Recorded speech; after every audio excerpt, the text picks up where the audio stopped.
When I was young, used to look up to the sky all night long. There were so many stars passing by, knowing nothing at all, touched with fingertips. When you were young, you tried to break through the sky all alone, only to reach for nothing but there.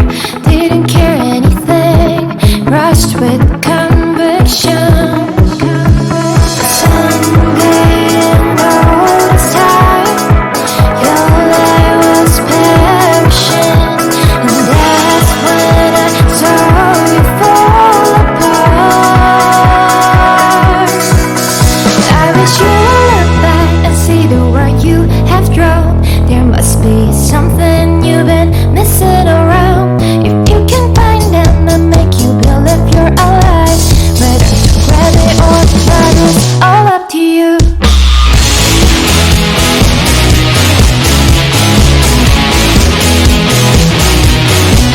All up to you.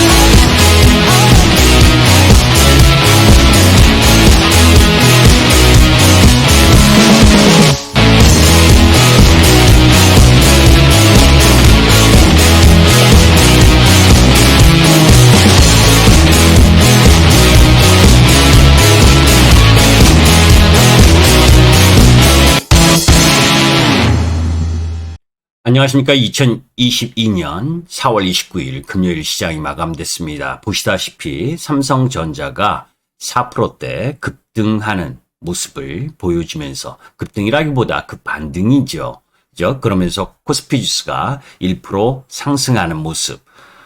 전체적으로 시장이 금요일 시장임에도 불구하고 상승하는 흐름을 보여줬다. 자, 삼성전자가 4%대 상승을 했으니 나머지 섹터 종목 부분들은 그렇게 크게 힘을 내지는 못했죠. 그죠? 삼성전자가 4% 상승했는데 종합주가 지수가 1%밖에 상승을 안 했으니까, 그런데 여기엔 의미가 있습니다. 그죠? 그 의미를 한번 보도록 하겠습니다. 외국인은 왜 계속 주식을 매도할까? 그러면서 여러분들께 말씀드렸었던 부분이, 우리나라는 원자재 가격 상승 부분에 있어서 일정 정도 실적 악화와 연결될 가능성, 이런 부분들이 작용되고 있는 중이고, 그러한 가운데에서 시장은 2600포인트는 절대 깨지지 않는 자리라고 여러분들께 누누이 말씀을 드렸었죠.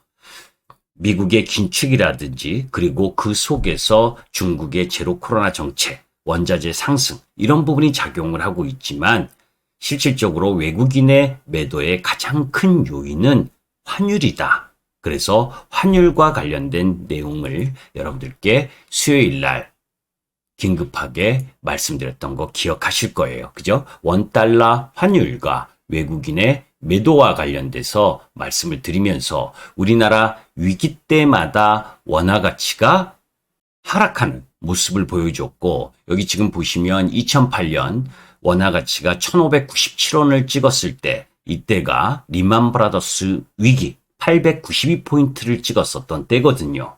그죠? 이렇게 노란색으로 표시된 부분이 그리스 위기나 또 금리 인상, 그리고 유가 급락, 제조업 침체, 그리고 전쟁과 인플레이션, 이런 부분으로 시장에 외국인들이 매도세가 강하게 작용하면서 우리 시장이 저점을 만들었던 구간이었습니다.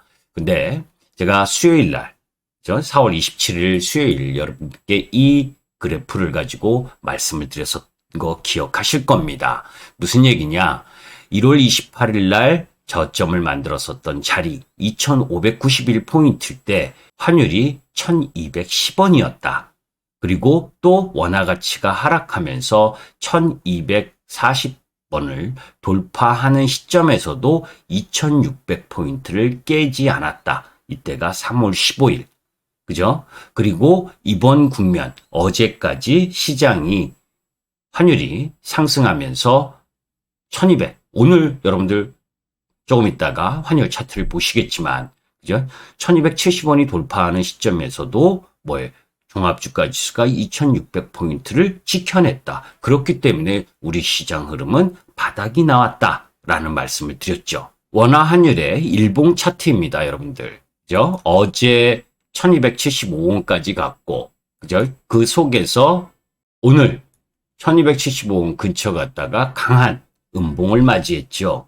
환율 원화 약세의 근본적인 이유가 뭐라 그랬습니까? 강달러인 이유도 있지만 서학개미가 해외 주식을 사기 위해서 달러로 바꾸고 또 국민연금이 해외 주식을 매수하기 위해서 투자를 늘리고 이런 부분들 속에서 4월달 우리 시장에 배당을 받았었던 외국인이 송금하면서 원화 약세를 부채질했다. 그죠? 그러니까 이 원화 약세 때문에 외국인들은 앉아서 환차손이 발생을 하니까 계속해서 ATM기의 역할을 하는 삼성전자를 비롯해서 매도를 했던 겁니다. 그죠? 그러니까 원화의 고점이 나왔다라고 한다면, 그죠? 환율 상승의 고점이 나왔다고 한다면 외국인들은 매수로 전환되는 거죠. 그러면 매수로 전환될 때 가장 1순위로 또 매수할 수 있는 종목이 뭡니까? 삼성전자잖아요. 그죠? 삼성전자. 그 기본. 왜? 앉아서 손해보는 것 때문에 주식을 매도하면서 가장 불편하지 않게 ATM기 역할을 하면서 매도할 수 있었던 게 삼성전자였었는데 환율이 고점이 형성됐다. 그리고 앞으로 워낙 강세 흐름으로 진행되게 되면 또 주식을 많이 보유한 게 효과적이죠. 그런데 실적 대비 떨어져 있는 건 뭐예요? 삼성전자잖아요. 그러니까 삼성전자 쪽으로 외국인 매수가 유입되는 흐름을 보인 겁니다. 여러분들이 투자를 할 때는 단순히 그 종목만을 바라보지 마시고 시장 전반을 봐야 된다는 말씀을 많이 드렸잖아요. 그죠? 외인들의 매수세가 오늘 그렇게 세게 들어온 것은 아닙니다. 다만 선물을 매수를 했고 외국인들이 계속 매도세를 보이다가 매수세 부분 매도세를 보이다가 오랜만에 매수 전환 141억 정도. 그런데 실질적으로 다른 여타 주식은 매도하면서 삼성전자 위주로 매수세가 들어왔다는 걸 알 수가 있죠. 삼성전자의 매수 흐름 부분을 한번 보도록 하죠. 삼성전자에 대한 외국인 매수 150만 주입니다. 그죠? 오늘 또 4% 올랐다고 막 삼성전자를 이제 막 사야 된다. 이런 의미로 바라보시면 안 돼요. 다만 이렇게 줄기차게 하루에 300만 주, 500만 주 이렇게 매도를 했는데 그죠? 150만 주 매수했다고 뭔 큰 의미가 있냐 이렇게 말씀하실 수도 있지만 그런 의미보다는 오히려 시장이 바닥이 나왔을 가능성 이것을 보는 거거든요. 시장 지수가 바닥이 나왔다면 실적이 괜찮은데 떨어졌었던 종목 부분들은 다 바닥권을 만드는 겁니다. 자, 아직까지는 시장의 박스권이라고 하는 부분에 있어서는 변함이 없어요. 아직까지는 시장의 박스권이라고 하는 2600과 2800의 박스권이라는 거엔 변함이 없습니다. 아셨죠? 그런 상황 속에서 이제 미국 시장, 중국 시장, 그죠? 이런 부분들에 대한 여러분들의 우려가 있을 거예요. 자, 곰곰이 한번 생각을 해보자고요. 월요일 날, 그죠? 중국 시장이 급락을 했죠. 왜 급락을 했습니까? 상하이 봉쇄 이후 베이징까지 봉쇄할 가능성에 대해서 우려가 되면서 급락을 했었던 거죠. 그리고 그 다음날 미국 시장 역시 급락을 했죠. 그죠? 왜? 중국 봉쇄, 거기다가 자이언트 스텝에 대한 부담, 이런 부분들이 다 함께 작용을 하면서 넷플릭스가 실적 발표하고 급락을 했었던 걸 기억을 하기 때문에 이번 주, 어제, 엊그제 발표된 메타버스라든지, 메타플랫폼스라든지, 아마존, 그리고 애플, 이런 실적 발표에 대한 두려움이 함께 작용을 하면서 극단적인 공포를 가져왔었던 거란 말이에요. 그런 부분들에 대한 우려로 과하게 하락했던 거죠. 자, 그러면 오늘 종가상 흐름 부분에 있어서의 해외 시장 모습을 한번 보도록 하겠습니다. 자, 지저분합니다. 그죠? 제가 여러분들에게 하락 다이버전스가 나왔다라고 했었던 구역이 이 구역이에요. 그리고 하락 추세로 진행되면서 요 12,500포인트까지 약세를 보이면 돌아 나올 가능성이 높다. 그러면서 시장 부분에 있어서 이제 이 보조지표, 기술적 보조지표 부분도 반전할 수 있는 흐름을 보여줬다는 겁니다. 그러면 여러분들이 여기서 생각하실 부분이 그거예요. 야, 아마존이 시간에서 9% 떨어지고 애플이 2% 떨어져 있지 않느냐? 예, 오늘까지 시장은 조정 보일 수도 있겠죠. 그런데 항상 보여진 패는 그렇게 큰 효과를 갖고 가지 않습니다. 자, 오늘 시장에서 일본 시장은 휴장이었죠. 휴장이었는데 어제 강한 양봉을 만들고 마감을 했고, 그리고 대만도 오늘 갭상승 이후 십자봉을 만들었어요. 그러면 여기서 중국 시장이 미국 시장의 두려움을 일정 정도 가졌다면 심천이나 상해 종합이나 이렇게 반등 흐름을 갖고 가지 못합니다. 그죠? 그리고 또 여러분들이 이 생각을 하실 거예요. 5월 3일, 4일 날 열리는 미국의 FOMC 회의를 봐야 되지 않겠느냐라고 이야기하실 겁니다.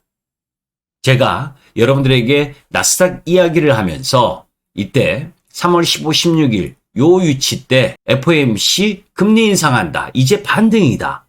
그리고 요 4월, 3월 말 요때가 FOMC 의사록이 공개가 된다. 변곡점이다. 그리고 하락 다이버전스가 나왔다. 라는 말씀을 드렸죠.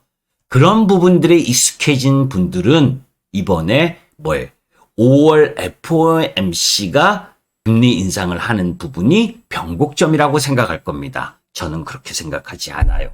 그거보다 앞서서 들어온다. 학습 효과라고 하는 부분들은 누구에게 똑같이 이야기하고 알려주지 않습니다. 이미 0.75bp 5, 6, 7, 5월달 0.5bp, 0.75bp, 0.75bp 이렇게 금리를 인상할 수 있다라고 하는 자이언트 스텝에 대한 부담까지를 이미 시장은 먼저 선행해서 조정으로 들어온 겁니다. 이거 이미 수요일 날 김기수 돌직구 타임을 통해서 말씀드렸잖아요.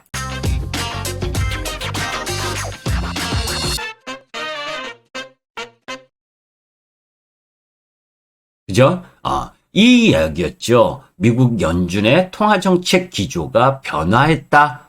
그래서 성장보다 물가에 초점을 맞춘다. 그럼에도 불구하고 시장이 더 추가 급락하는 것에 대한 두려움을 갖지 말아라. 그죠? 2008년 리만 브라더스 때의 가계 부채와 가계 순자산 이 흐름을 보면 2008년 리만 브라더스 때는 미국의 부채가 많았고 그리고 가계 자산 이 파란 부분도 밑에 있었어요. 그러니까 위기에 대한 부분이 심각했지만 지금 미국은 이 파란색 가계 순자산이 큰 폭으로 증가되어 있죠. 그런 가운데 가계 부채도 생각보다 적어요. 우리나라만 코로나로 인해서 그죠? 통제하고 자영업자들 돌아다니지 못하게 하고 그죠? 몇십 명, 몇백 명도 안 나왔는데도 그렇게 붙들어매면서 자영업자를 다 죽이는 과정, 중산층을 다 죽이는 과정. 그래서 가계부채가 상당히 증가하고 국가부채도 증가했잖아요. 오늘 미국 시장에서 핵심 PCE 물가지표가 나옵니다. 여러분들 다 아시죠? 저는 그게 꺾일이라고 봐요. 여러분들 어제 발표된 미국의 GDP 1% 정도의 성장을 예상을 했는데 마이너스 1%가 나왔습니다. 그죠? 경기가 부담스러운 거예요. 자이언트 스텝을 계속하는 흐름 부분으로 가게 되면 오히려 경기 침체를 불러올 수 있다라고 하는 부분. 그래서 제가 계속해서 말씀드린 것처럼 기대 인플레이션을 꺾기 위해서 계속 매파적인 이야기를 하면서 시장을 침몰시키는 통화정책 위반자의 입장으로 시장을 바라봐야 된다. 그렇다면 이미 시장은 바닥이 나온 상황이다. 특히 우리 시장은 2600포인트는 깨지지 않는다. 어제, 엊그제 미국과 중국이 급락하는 흐름을 보여주니까 증권사 애널들이 그죠? 우리 시장 2400포인트까지 갈 수 있다. 뭐 이러면서 리포트가 나오더라고요. 저는 속으로 박수 쳤습니다. 왜? 저런 얘기가 나와줘야 그죠? 진짜 바닥을 만들었다라고 더 확신을 가질 수가 있으니까. 그죠?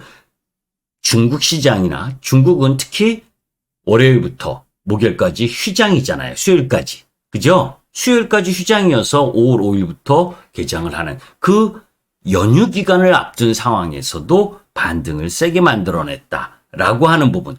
중국 시장은 그죠? 중국인만 거래하나요? 그렇지 않죠? 그죠? 그런 외국인도 참여하는데 만약에 핵심 PC 물가지표 그리고 아마존이 시간의 급락, 애플의 하락 이런 부분들 속에서 미국 시장이 더 떨어질 수 있고 FOMC 회의를 앞두고 미국 시장이 더 급락할 수 있다라고 염두에 둔다면 중국 시장이나 우리 시장 그리고 일본, 대만, 일본은 열리지 않았으니까 대만 시장까지 상승 흐름을 갖고 오겠습니까, 여러분들? 그렇지 않잖아요. 보여지는 패와 숨겨진 패를 봐야 되는 겁니다. 김 기수는 수요일 날 이미 여러분들께 말씀드렸어요. 그죠? 더 이상 떨어질 자리가 없다. 그리고 환율로 바라봤을 때 더 이상 우리 시장의 원화 가치가 떨어질 이유가 없고 그런 부분이라면 외국인들이 복귀될 가능성이 높고 그러한 흐름들 속에서 시장의 반전 흐름이 나오는 상황이 된다라고 보시면 됩니다. 한번 지켜보자고요. 이건 예측입니다. 그죠? 제가 여러분들께 도지크 타임을 통해서 무수히 많은 자료들, 뉴스들을 가지고 분석한 김기수의 예측이고 또 예측에 실패하게 되면 대응을 해야 되겠지만 김 기수는 여러분들께 이야기를 합니다. 정말 힘든 시간이 지나갔고 이미 5월 3일 FOMC 시작하는 걸 지켜보자가 아니라 이미 시장은 바닥을 만들었다는 거예요. 김 기수였습니다. 감사합니다.